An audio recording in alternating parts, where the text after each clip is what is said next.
आज मैं आपको क्वेश्चन 19 जो है ये एक्सप्लेन करके बताऊंगी। और ये जो क्वेश्चन है मैंने क्लास 9 की मैथ्स के एनसीईआरटी बुक चैप्टर का नाम सरफेस एरियाज एंड वॉल्यूम्स, उसी से रिलेटेड ये क्वेश्चन है।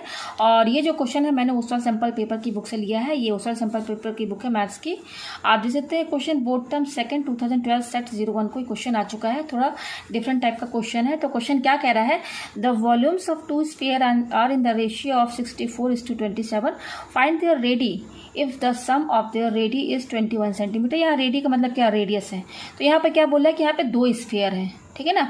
तो दोनों स्फीयर का जो वॉल्यूम है ना वो रेशियो में दिया हुआ है। यहाँ पर कितने स्फीयर है, दो स्फीयर्स हैं।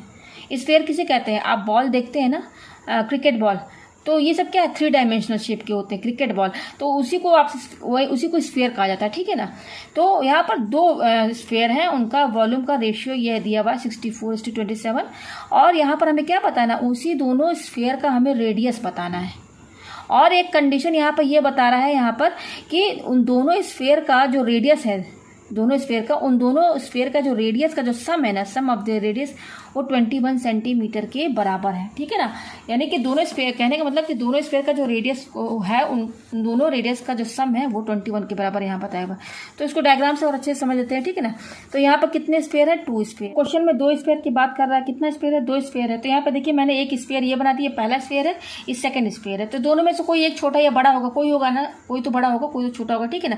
तो ये जो है ना सर्कल आपको दिख रहा है ना, तो इसको आप सर्कल मत एज्यूम कीजिएगा, इसको आप इस क्रिकेट बॉल जो होता है ना वो एज्यूम करिएगा, ठीक है ना।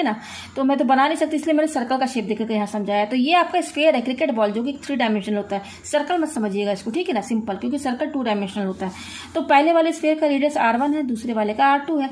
तो क्वेश्चन में क्या बोल रहा है, हमें बताना है कि इसका रेडियस और इसका रेडियस क्या है, यानी कि R1 क्या है ये बताना है और R2 क्या है। इन दोनों स्फीयर का रेडियस हमें निकालना है। और यहाँ पे एक चीज क्या बोल रहा है कि दोनों स्फीयर का जो रेडियस है उन दोनों का सम जो 21 सेंटीमीटर के बराबर है।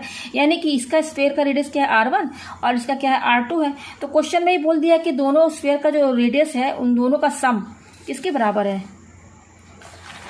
21 दिया हुआ, 21 से गिवन है, ये तो गिवन है ना, हमने क्वेश्चन से निकाला। क्वेश्चन में ही कह रहा है कि दोनों स्फीयर का जो रेडियस है उनका सम 21 सेंटीमीटर के बराबर है। अच्छा, और क्या बोल रहा है यहाँ पर कि जो दोनों स्फीयर है उनका वॉल्यूम्स जो है वो इस रेशियो में।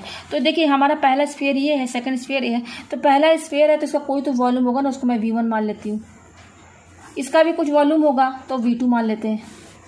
तो क्वेश्चन में कह रहा है कि दोनों स्फीयर का वॉल्यूम का रेशियो, यानी वो रेशियो मतलब V1/V2, V1/V2 कितना दिया हुआ है, रेशियो, वॉल्यूम का ratio. Volume of 2 sphere are in the ratio of 64:27। ये भी हम अपने से लेकर नहीं है, क्वेश्चन में ही कह रहा है, ठीक है ना। तो देखिए यहाँ क्वेश्चन में 2 चीजें हैं, R1 + R2 इतना है और V1/V2 64/27। ये 2 इक्वेशन ही है। अब इसी दोनों की हेल्प से हमारा R1 और R2 निकलेगा, ठीक है। तो चलिए सॉल्व करते हैं क्वेश्चन को। तो ये हमारा स्फीयर है, मैंने पहले ही बता दिया, इसको सर्कल मत एज्यूम कीजिएगा, ठीक है। तो स्फीयर का वॉल्यूम क्या होता है, अगर स्फीयर का वॉल्यूम क्या होता है, वॉल्यूम ऑफ स्फीयर कैसे हम निकालते हैं, 4/3 πr3, ये फॉर्मूला होता है, किसी भी स्फीयर का वॉल्यूम ये होता है। तो अगर इस यहाँ पर क्या है, V1/V2 कितना है, 64/27 के बराबर है। तो अगर हम इसका वॉल्यूम, इस स्फीयर का जो वॉल्यूम V1 है, इसका अगर हम फॉर्मूला लगाएं तो क्या होगा, V1 कैसे निकालेंगे, V1 किसका है, पहला वाला जो स्फीयर है, फर्स्ट स्फीयर, उसका हम निकाल लें, ठीक है ना। फर्स्ट स्फीयर यहाँ पे मैंने लिख दिया है। तो क्या होगा इसका वॉल्यूम, 4, यही फॉर्मूला लगेगा, 4/3 पाई, और ये R क्या रेडियस है, तो इसका रेडियस मैंने क्या माना है, R1 माना है। तो यहाँ फॉर्मूले के हिसाब से क्या होगा, 4/3 पाई R1 क्यूब होगा ना। देखिए मैंने यहाँ पर R1 रेडियस है, तो यहाँ R क्यूब है, तो यहाँ रेडियस हमारा क्या R1 है, इसलिए मैंने यहाँ R1 क्यूब लिखा। उसी तरह से सेकेंड वाला जो है V2, ये हमारा क्या है, सेकेंड स्फीयर है भाई, इसका भी वॉल्यूम होगा ना, तो इसका भी यही फॉर्मूला लगेगा, 4/3 पाई R क्यूब। लेकिन हमारा रेडियस हमने क्या माना, R2 माना है, ठीक है। तो फॉर्मूला क्या बनेगा, 4/3 पाई R2। ये R2 डिनोट कर रहा है कि सेकंड स्फीयर का रेडियस है, इसलिए मैंने 2 लिख दिया है। ये 1 क्या बता रहा है, पहले वाले स्फीयर का रेडियस, इसलिए 1 से डिनोट किया गया। तो ये हो गया सेकंड वाले स्फीयर का वॉल्यूम। तो ये V1/V2 ऑलरेडी कितने, किसके बराबर, 64/27। तो हम V1/V2, तो V1 की जगह हम ये लिख सकते हैं ना, और V2 की जगह ये लिख सकते हैं। तो इसी में हम V1 और V2 की वैल्यू पुट करेंगे। तो V1 कितना है हमारा, 4/3 पाई R1 का होल क्यूब, यही है, अपॉन, देखिए यहाँ पे ये रेडियस, ये अपॉन दिया हुआ ना, अपॉन V2 कितना ये है, 4/3 पाई R2 का होल क्यूब इक्वल टू 64/27, ठीक है ना, ये दिया हुआ। अच्छा, 4/3 पाई यहाँ पर भी है, नीचे भी है, तो ये तो कैंसिल हो जाएगा। तो क्या क्या बच रहा है, R1 का होल क्यूब अपॉन, और नीचे क्या है R2 का होल क्यूब, ये है, ठीक है ना। ये यहाँ पे मैं लाइन खींच दूँ, ये आया ना, यही बच रहा है ना, R1 क्यूब और नीचे R2 क्यूब इक्वल टू किसके बराबर, 64/27। तो 64 को हम 4 × 4 लिख सकते हैं कि नहीं भाई, 3 बार 4 को इंटू करेंगे तो 64 के बराबर आएगा। 27 को हम 3 × 3 × 3 लिख सकते हैं कि नहीं, 3 बार 3 को इंटू करेंगे तो 27 के बराबर आएगा। तो हमारे पास क्या है, R1 का होल क्यूब R2 का होल क्यूब इक्वल टू, अब देखिए 64 किसके बराबर, 4 × 4 × 4, तो ये 3 बार 4 आ रहा है, इसको पावर में हम अगर लिखेंगे तो क्या होगा, 4 का होल क्यूब होगा, यही होगा ना, होगा कि नहीं। 4 का पावर 3 लगा के लिख सकते हैं ना, इसको पावर में अगर लिखना चाहे तो 4 का पावर 3 लगा सकते हैं अपॉन, नीचे भी देखिए 3 जो 3 बार आ रहा है तो पावर में लिखेंगे तो क्या आएगा, 3 का पावर 3 हो जाएगा ना। अब देखिए यहाँ पे क्या है R1 और नीचे क्या है R2।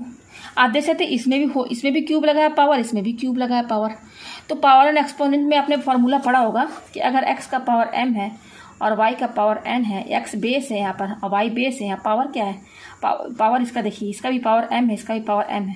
तो इस केस में क्या होता है, हम x अपॉन y करके सीधे होल पावर m लगा देते हैं, एक ही पावर लगा देते हैं होल ब्रैकेट लगा करके। तो यहाँ पर भी वही करेंगे, हम क्या करेंगे, R1/R2 एक साथ लिख देंगे और होल ब्रैकेट लगा कर यहाँ क्यूब लगा सकते हैं कि नहीं, मतलब एक ही है, चाहे ऐसे लिखिए चाहे ऐसे लिखिए, ठीक है। उसी तरह से ये 4 क्यूब और 3 क्यूब, यहाँ पर भी पावर सेम है, तो हम क्या करेंगे 4/3 एक साथ लेते हैं, फिर यहाँ पे होल ब्रैकेट लगा के यहाँ क्यूब लगा देंगे। अब यहाँ देखिए इक्वल टू है और इक्वल टू के दोनों साइड में हम देखते हैं पावर जो है दोनों का सेम लगा हुआ है। तो यहाँ पर भी पावर एंड एक्सपोनेंट का एक फॉर्मूला है कि अगर x का पावर m है और इक्वल टू y का पावर n है, y का पावर m है, देखिए ये फार्मूला, ये भी फार्मूला है कि अगर यहाँ पे बेस हमारा क्या x है, यहाँ पर बेस क्या y है, तो इक्वल टू के दोनों साइड जो है दोनों में पावर सेम लगा हुआ है, तो इस केस में ये पावर कैंसिल होकर सीधे x जो है y के बराबर हो जाएगा। तो यहाँ पर भी देखिए कि इक्वल टू के दोनों साइड पावर दोनों में सेम लगा हुआ है, तो ये पावर आपस में कैंसिल हो जाएंगे, कट जाएंगे, तो बचेगा क्या, केवल R1/R2, ये पावर कट जाएगा तो बचे, और यहाँ पर क्या बचेगा 4/3 बचेगा। तो हमारे पास क्या है R1/R2 = 4/3। ये कैसे आया, ये हमारा V1/V2 जो दिया हुआ था ना, ये 64/27, यहाँ पर हमने वॉल्यूम का फॉर्मूला रख दिया यहाँ पर ये दोनों, तो इसको सॉल्व किए हैं पूरा, तब ये इतना आया है, कितना आया R1/R2 = 4/3। और दूसरा क्या बता रहा था कि R1 + R2 जो है 21 सेंटीमीटर के बराबर दिया हुआ है, गिवन क्या दिया हुआ था, R1 + R2 जो है 21 के बराबर दिया हुआ है। यहाँ यूनिट अभी मैं हटा दे रही हूँ, ठीक है ना, क्योंकि अभी यहाँ कैलकुलेशन कर रहे हैं, यूनिट हम बाद में भी लगा सकते हैं। और दूसरा हमारे पास क्या है R1/R2 = 4/3 आया है, ये है, ठीक है ना हमारे पास। तो अब हम यहाँ पे क्या करेंगे कि ये वाला जो हमारा यहाँ पर R1 + R2, यहाँ से हम ये R1 की वैल्यू लेकर आ जाते हैं R2 के टर्म में, तो ये R1 इधर ही रहेगा, ये R2 हम इधर साइड लेकर जाएंगे, R2 को 21 के साइड लेकर जाएंगे, तो पॉजिटिव है तो क्या हो जाएगा, नेगेटिव हो जाएगा। मतलब इस वाले इक्वेशन से हमने R1 जो है R2 के टर्म में निकाल दिया। तो कितना आया, R1 = 21 - R2। तो अब ये जो R1 = 21 - R2 है ना, इसको हम यहाँ पुट कर देंगे, इसको इक्वेशन सेकंड मान लेते हैं और ये हमारा इक्वेशन फर्स्ट है, ठीक है ना। तो इक्वेशन फर्स्ट से हमने ये ले लिया, तो अब हम क्या करेंगे, put the value of R1 in equation second. Equation second हमारी क्या है, R1/R2 = क्या 4/3 है। तो R1 कितना है 21 माइनस, इस R1 की जगह क्या रखेंगे, देखिए 21, यहाँ पे 21 - R2 अपॉन, और ये R2 ऐसे ही रहेगा, इस R1 की वैल्यू में यहाँ रख दिया, इक्वल टू 4/3। अब करेंगे क्रॉस मल्टीप्लाई, तो 3 जो इससे इंटू होगा तो 3, फिर ये ब्रैकेट में, इसको हम ब्रैकेट में लिखेंगे क्योंकि 21 के साथ ये माइनस में, 21 - R2, ठीक है ना। 3 जो इससे इंटू होगा तो इस तरीके से लिखेंगे, इक्वल टू R2 जो है 4 से इंटू होगा तो ये 4R2 हो जाएगा, होगा ना। अब देखिए 3, अब ये ब्रैकेट है तो ब्रैकेट खोलेंगे तो 3 इससे भी इंटू होगा, 3 इससे भी इंटू होगा, तो 3 को 21 से इंटू करेंगे तो 3 × 3, 3 × 6 इतना आएगा, इसको इंटू करेंगे, माइनस 3 को R2 से इंटू करेंगे तो 3R2 आएगा, इक्वल टू ये क्या हमारा 4R2 है, ठीक है ना, ये हो गया।